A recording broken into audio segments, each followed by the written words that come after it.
4 horas. Eso fue todo lo que tardaron en encontrarlo, localizarlo y neutralizarlo. 4 horas desde que un hombre encapuchado se plantó frente a una cámara en algún rincón de la Sierra Jalisciense, amenazó a la Secretaría de la Defensa Nacional, le mandó un mensaje directo al secretario Omar García Harfuch y se autoproclamó el nuevo jefe del Grupo Jalisco Nueva Generación. 4 horas después, ese hombre ya no existía. Si estás viendo esto, quédate hasta el final, porque lo que ocurrió la madrugada del lunes 9 de marzo de 2026 es una de las respuestas más rápidas, más precisas y más simbólicas que hemos visto en la historia reciente de la seguridad de México. Y hay detalles que todavía no se han contado del todo. Arrancamos desde el principio porque esto no empieza con el operativo, empieza con un video. Eran aproximadamente las 4 de la mañana de lunes cuando las primeras capturas de pantalla comenzaron a circular en grupos de Telegram, canales cerrados de narcoinformación y perfiles anónimos en redes. El video duraba exactamente 3 minutos. No era grabado con un teléfono tirado en una mesa. Era una producción con cierta intención, con encuadre deliberado, con la cámara estabilizada sobre un punto fijo y el sonido limpio.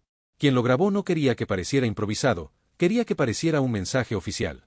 En el cuadro, un hombre encapuchado con pasamontañas negro, chaleco táctico y un fusil apoyado en el hombro derecho, miraba directo al lente sin moverse, sin dudar. A su espalda, una manta con letras rojas sobre fondo blanco que aún están siendo analizadas por peritos de la Fiscalía General de la República. Detrás de la manta, camionetas de doble cabina con modificaciones visibles, placas tapadas, vidrios polarizados y lo que parecían ser blindajes artesanales en las carrocerías. El fondo sonoro era un corrido alterado a bajo volumen, como si la música fuera parte del mensaje, como si dijeran, aquí todavía hay estructura, aquí todavía hay gente, aquí todavía hay dinero. Y entonces habló, Sedena y Harfuch lo pagarán caro por tocar al Mencho. El grupo no se rinde. La confrontación continúa hasta que caigan todos. Eso fue lo que dijo, sin titubeos, sin nerviosismo visible, con la calma de alguien que cree que tiene escudo, que cree que nadie va a llegar hasta donde está. Y además del desafío directo, el hombre hizo algo que muy pocos en la historia del crimen organizado mexicano han hecho de manera tan explícita.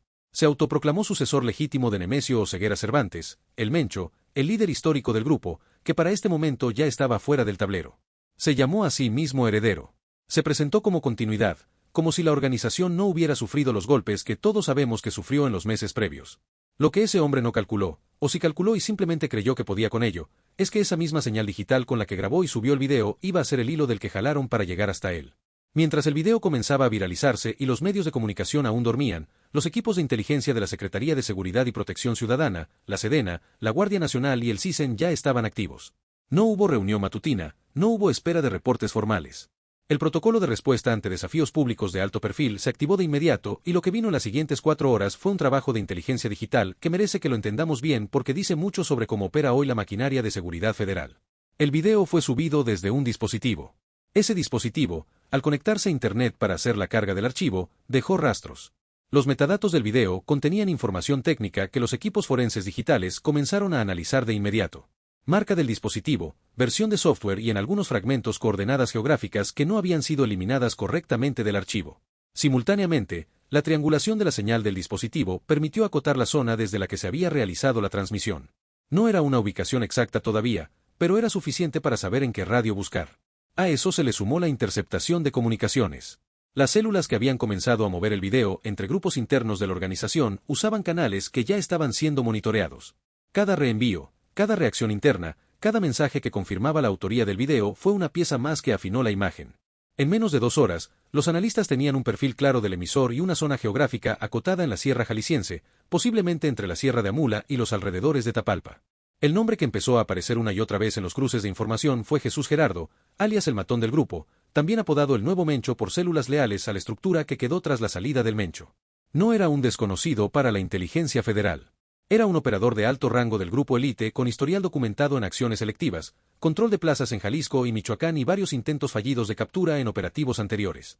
Era el tipo de perfil que sabe moverse, que cambia de ubicación constantemente, que usa teléfonos de prepago y que raramente da la cara. Salvo esta vez. Esta vez, Jesús Gerardo decidió que grabar un video de 3 minutos con un fusil y enviárselo al país entero era una buena idea y esa decisión le costó todo. Antes de continuar con lo que pasó cuando los equipos llegaron a esa finca, necesito que entiendas el contexto de por qué un video así en este momento es tan significativo. El grupo venía de meses de golpes consecutivos. La estructura de mando había sido fragmentada. Los círculos más cercanos al Mencho habían sido desmantelados en oleadas de operativos que incluyeron decomisos de aeronaves, irrupciones en eventos familiares del entorno criminal, intervenciones en Michoacán, Tabasco y Cancún y una presión constante sobre las redes de corrupción que sostenían la operación de la organización. En ese contexto, el vacío de poder era real. Y en ese vacío, alguien con aspiraciones y suficiente equipamiento creyó que podía dar un paso al frente. El problema es que dar un paso al frente en el México de hoy, con la maquinaria que existe, con los niveles de cooperación interinstitucional que se han desarrollado, es como encender un reflector sobre tu propia cabeza. Y eso exactamente fue lo que hizo el matón. Si te está gustando lo que estás viendo, este es el momento de suscribirte al canal. No cuesta nada y ayudas a que este tipo de análisis llegue a más personas. Dale clic al botón de suscripción y activa la campana para que no te pierdas ninguna entrega. Volvamos a la sierra. Eran aproximadamente las 6 de la mañana del mismo lunes cuando el cerco operativo comenzó a cerrarse sobre la zona de Tapalpa y sus alrededores. Equipos mixtos de la Sedena y la Guardia Nacional desplegados en posiciones perimetrales con apoyo aéreo compuesto por drones de reconocimiento y helicópteros Black Hawk que sobrevolaban la zona en patrones de búsqueda. No era un operativo improvisado. Cada posición había sido asignada con base en la información de inteligencia recabada durante las 2 horas anteriores. La finca donde se encontraba Jesús Gerardo era una propiedad fortificada en las afueras del municipio. No era una casa rural común. Tenía accesos controlados, bardas altas y, según el reconocimiento previo por dron, al menos 3 puntos de vigilancia exterior. El tipo de estructura que no se construye para vivir cómodamente, sino para resistir tiempo ante una posible incursión.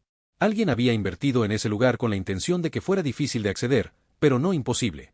Cuando las unidades avanzaron hacia el perímetro, el grupo que estaba dentro reaccionó de inmediato. No hubo negociación, no hubo llamado a rendirse que prosperara. Los escoltas del matón abrieron fuego desde las posiciones de vigilancia y la respuesta fue inmediata y proporcional. El intercambio duró varios minutos, lo suficiente para que los equipos tácticos completaran el cierre del perímetro sin dejar vías de escape. Las rutas alternas de la finca, que en condiciones normales podrían haberse usado para una fuga en vehículo, estaban bloqueadas por unidades terrestres que habían tomado posición antes de que comenzara el contacto. Jesús Gerardo, el matón, fue neutralizado durante el enfrentamiento. Junto con él, 6 de sus escoltas cayeron en el sitio. No hubo heridos de gravedad entre las fuerzas federales, al menos no según la información disponible en el momento en que Arfuch dio la conferencia. El operativo desde el inicio del despliegue hasta el fin del enfrentamiento tomó menos de 40 minutos. Y lo que encontraron adentro confirma que el video no era simplemente alardeo, era una presentación. El equipamiento decomisado incluía el fusil que había aparecido en el video, varios rifles con modificaciones, granadas de fragmentación y cantidades significativas de munición de grueso calibre. 4 camionetas de doble cabina con modificaciones tácticas estaban estacionadas en el interior de la propiedad con vidrios blindados y estructuras metálicas reforzadas en la carrocería. En una habitación interior se encontraron dispositivos electrónicos, celulares y computadoras portátiles que contenían copias del video, listas de contactos y lo que los peritos describieron como registros de operaciones pendientes, es decir, una agenda de acciones que nunca llegaron a ejecutarse. También había efectivo en paquetes y material listo para traslado en bolsas selladas.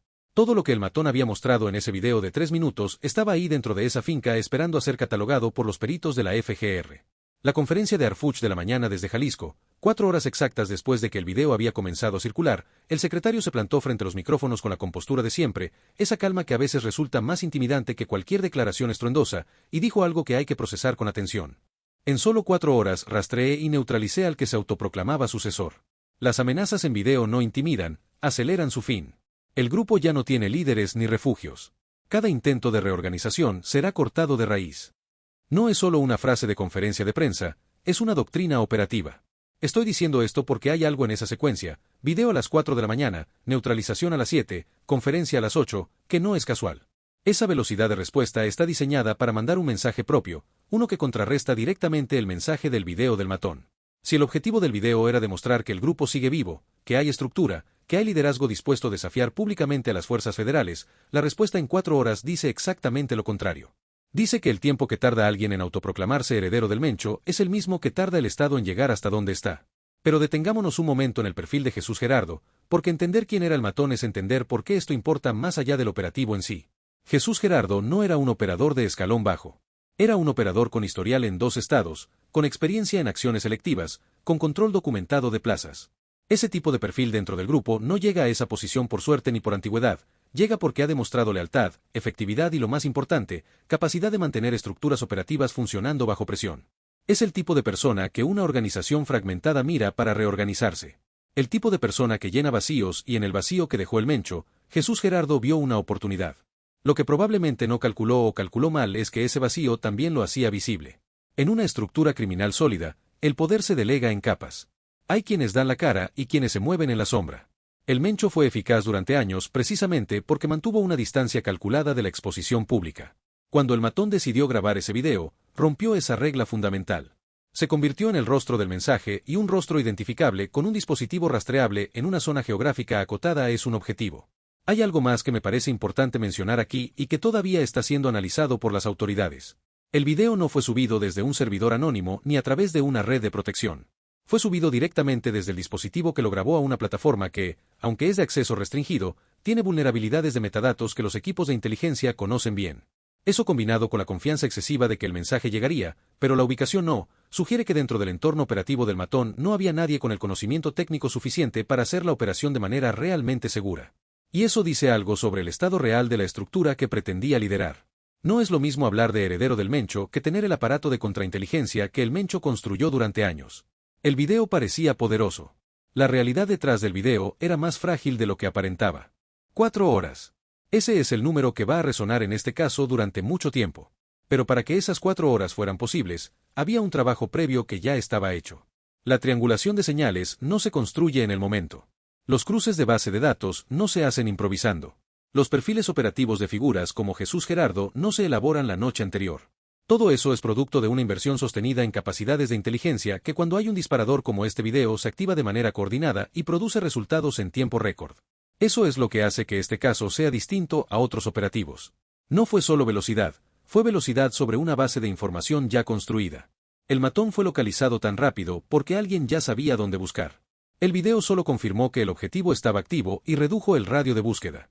Ahora hay algo que me pregunto y que creo que tú también deberías preguntarte. ¿Por qué el video? ¿Por qué en ese momento? El grupo en su estado actual, comparado con hace 3 años, ha perdido estructura, ha perdido liderazgo, ha perdido capacidad logística en varias plazas clave. En ese contexto, un video de este tipo tiene 2 lecturas posibles. La primera es que fue un movimiento desesperado, un intento de demostrar vigor hacia dentro de la organización, de reunificar células dispersas bajo una bandera y un nombre nuevo. La segunda es que fue una trampa interna, es decir, que alguien dentro del propio grupo empujó a Jesús Gerardo hacia ese video sabiendo lo que iba a desencadenar. No tengo respuesta definitiva para eso todavía. Las autoridades tampoco la han dado públicamente, pero el dato de que los dispositivos decomisados contenían listas de operaciones pendientes y registros de contacto sugiere que la FGR va a tirar de ese hilo con fuerza en las próximas semanas. Lo que hay en esos teléfonos y en esas computadoras puede revelar si el matón actuó solo en esta decisión o si hubo una red más amplia que lo empujó al frente. Pausa aquí un segundo. Si quieres seguir recibiendo este tipo de análisis en profundidad, no te olvides de suscribirte al canal. Es gratis. Toma 2 segundos y hace una diferencia real para que este contenido siga llegando. Suscríbete ahora y activa la notificación. Volvamos al escenario más amplio porque el caso del matón no puede entenderse sin entender qué ha pasado con el grupo en los meses previos a este lunes. La Estrategia Nacional de Seguridad que se ha implementado tras la salida del Mencho del tablero ha sido una campaña de presión sostenida sobre cada capa de la organización. No ha sido solo afectar operadores, ha sido desmantelar la infraestructura que permite que esos operadores funcionen, las redes de corrupción institucional que les daban cobertura, las rutas logísticas que sostenían el traslado, los activos financieros que financiaban la operación cotidiana, los decomisos de aeronaves, las irrupciones en eventos familiares de entornos criminales, los operativos en Tabasco y Cancún que desarticularon células de apoyo. Todo eso forma parte de una presión que no da respiro. Y ese tipo de presión sostenida tiene un efecto específico en las estructuras criminales. Fragmenta la cadena de mando, genera desconfianza interna y empuja a los perfiles medios a tomar decisiones precipitadas para demostrar que siguen siendo relevantes. El video del matón tiene ese sabor, el sabor de alguien que siente que el tiempo se acaba, que el espacio se reduce y que necesita dar una señal visible para consolidar su posición antes de que otro lo haga. La autoproclamación de heredero del Mencho no fue un movimiento desde una posición de fuerza, fue un movimiento desde una posición de ansiedad. Y eso es exactamente lo que aprovecharon las fuerzas de seguridad.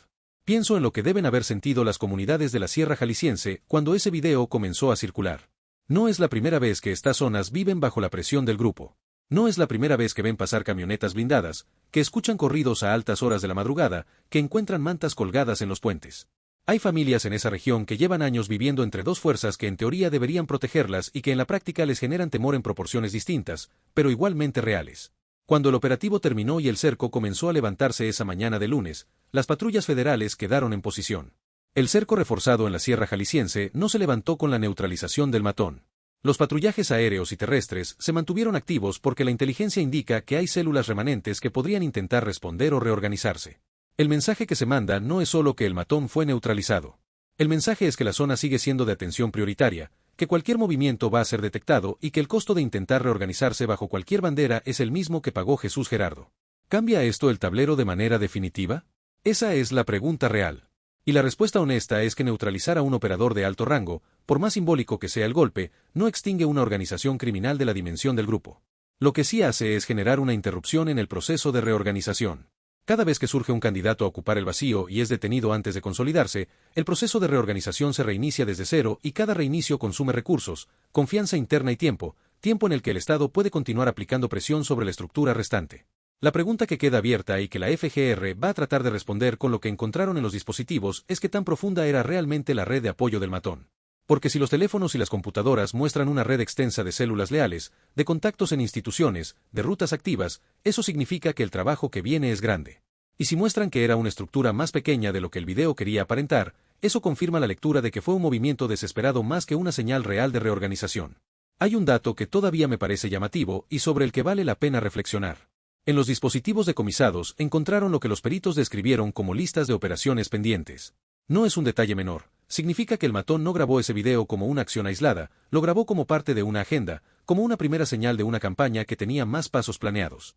Lo que la FGR ahora tiene que determinar es si alguno de esos pasos ya había sido comunicado a otras células, si había instrucciones circulando, si hay objetivos identificados que todavía están en riesgo. Eso es lo que hace que el cerco en la sierra no se levante con el operativo porque el matón ya no está. Pero los mensajes que pudo haber enviado antes del video, las instrucciones que pudo haber dado, los acuerdos que pudo haber cerrado con otras células, eso todavía existe en algún lugar. Y eso es lo que se está investigando ahora mismo mientras estás viendo este video. La FGR avanza en la identificación formal de los 6 escoltas que cayeron en el operativo. En casos como este, la identificación no es solo un trámite, es una línea de investigación. Cada persona que cayó en esa finca tiene una historia, una red de contactos, una trayectoria dentro de la organización y esa trayectoria puede llevar a nombres, a ubicaciones, a estructuras que aún no han sido tocadas. Quiero quedarme un momento más con la frase de Harfuch, porque creo que la leemos rápido y no le damos el peso que tiene. Las amenazas en video no intimidan, aceleran su fin. Eso no es solo una respuesta al matón. Es un aviso colectivo. Es un mensaje para cualquier perfil dentro del crimen organizado que esté pensando en hacer algo similar, que crea que la visibilidad pública lo protege, que crea que el volumen de una amenaza crea un escudo. La doctrina que Harfuch está comunicando es exactamente la contraria. Cuanto más visible eres, cuanto más explícito es tu movimiento, más rápido llegas al final. Y la velocidad con la que se concretó el operativo, 4 horas desde el video hasta la neutralización, es la evidencia operativa de esa doctrina. No es una promesa, es un registro histórico documentado con hora y minuto. Hay algo más que quiero que pienses. El matón se autoproclamó heredero del Mencho. Y el Mencho, más allá de todo lo que representaba en términos de organización criminal, fue alguien que entendió durante mucho tiempo cómo mantenerse en las sombras. El Mencho no grababa videos con fusiles mandándole mensajes a la Sedena. El Mencho construyó una estructura que lo protegía precisamente porque no daba la cara de esa manera. El hecho de que el primero en autoproclamarse su sucesor haya cometido exactamente el error que el Mencho siempre evitó, dice mucho sobre la calidad de liderazgo que quedó disponible dentro de la organización. No es herencia, es parodia y la diferencia entre ambas la pagan con su vida. En el fondo de todo esto hay una pregunta que las autoridades no han respondido públicamente todavía y que probablemente no van a responder pronto. ¿Alguien más dentro del grupo sabía de este video antes de que se publicara? ¿Hubo alguna célula que lo aprobó, que lo promovió, que lo usó como prueba de su propia autoridad interna? Porque si el matón actuó solo, sin respaldo de otras células, eso confirma que era un operador aislado dentro de una estructura que ya no tiene centro. Pero si hubo respaldo, si hay más personas que creyeron en esa apuesta y la apoyaron, entonces el trabajo de inteligencia tiene más capas de las que el operativo del lunes reveló. Eso es lo que hay que seguir, no el operativo que ya ocurrió, sino lo que viene después del operativo, las investigaciones que se construyen con lo decomisado, los procesos que se abren por delincuencia organizada, portación de objetos de uso exclusivo del ejército y delitos contra la salud, los nombres que van a aparecer en esos expedientes, las conexiones que van a trazar los peritos entre la red del matón y otras estructuras que aún están operando. Porque el grupo no es una persona, nunca lo fue, era y es una red. Y redes de esa dimensión no se apagan con un operativo, por muy rápido y eficaz que sea. Lo que sí se hace con operativos como el de este lunes es reducir la velocidad de reorganización, elevar el costo de intentarlo y mandar una señal que llega hasta las células más alejadas. No importa dónde estés, no importa cuánto equipamiento tengas, no importa qué nombre te pongas, si te conviertes en un objetivo visible, el tiempo que te queda se mide en horas. Y mientras la Sierra Jalisciense amanecía con patrullas en los caminos y drones en el cielo, mientras los peritos catalogaban lo decomisado en esa finca y los analistas empezaban a extraer información de los dispositivos electrónicos, el expediente del matón seguía creciendo. Un expediente que no termina con el fin de Jesús Gerardo. Un expediente que apenas empieza a revelar lo que había detrás de esos 3 minutos de video y de esa autoproclamación que duró exactamente 4 horas. Hay una última cosa que quiero decirte antes de cerrar. Casos como este no son solo noticias, son ventanas hacia algo más profundo, hacia la forma en que el crimen organizado intenta sobrevivir cuando pierde a sus líderes, hacia la forma en que el Estado responde cuando tiene las herramientas y la voluntad de usarlas, y hacia la forma en que las comunidades que viven en medio de todo esto siguen existiendo, siguiendo adelante, esperando que algún día el silencio de la sierra signifique paz y no miedo. El matón apostó todo a 3 minutos de video. La apuesta le salió mal en exactamente 4 horas. Y la pregunta que queda, la que nadie ha respondido todavía, es ¿cuántos más dentro del grupo está mirando lo que pasó este lunes y calculando si vale la pena intentarlo? Porque mientras esa respuesta no esté clara, el cerco a la sierra va a seguir ahí, los drones van a seguir sobrevolando y la maquinaria de inteligencia va a seguir activa, esperando que alguien más cometa el mismo error. Si llegaste hasta aquí, ya sabes más de lo que la mayoría sabe sobre lo que pasó este lunes en Jalisco. Suscríbete al canal, activa la notificación y comparte este video con alguien que quiera entender lo que está pasando de verdad en México. Esto apenas empieza y aquí vamos a seguir cada paso.